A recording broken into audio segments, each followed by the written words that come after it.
All right, and now one final flourish, a personal touch that really makes CS50 Finance your own.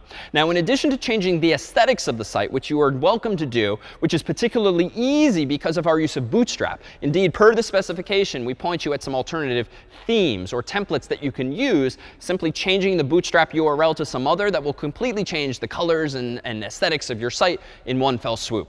But for this personal touch, we're looking for something functional. We're looking for a change to your Python code that actually gives the user some new feature to enjoy. So among the possibilities are these: empowering users to change their passwords. So once a user is already logged in, if you want to empower him or her to change their password, probably you're going to need some kind of form, and you're probably going to need some kind of route that actually handles the processing of that form and specifically changes that user's table, storing not their password per se, but that same hash thereof, a la register.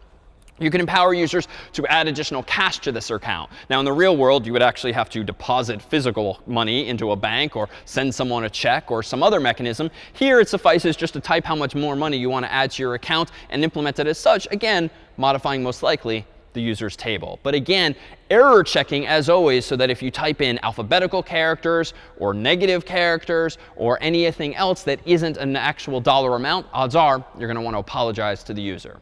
You might also empower users to buy more shares or sell shares of stock they already own via your index route itself. So recall that after you've logged in, you see that HTML table of your entire portfolio, all of the stocks you own and how much cash you have. But by default, we force the user to go to a buy page or a sell page where they need to manually input the symbol and number of shares that they want to buy or sell. This seems logically unnecessary because you already know which symbols a user owns, and you already know how many shares he or she owns of those stocks. So surely you could programmatically, on that index page, display for the user some hyperlinks that allow them to simply click, or maybe even HTML form buttons that allow them to click those and begin the process of buying or selling instantly. So we leave it to you to decide exactly how you might implement this, but this is arguably a better user experience because it's a lot easier to buy and sell, and you don't have to remember the symbols yourself by typing them in manually, as is the default scenario.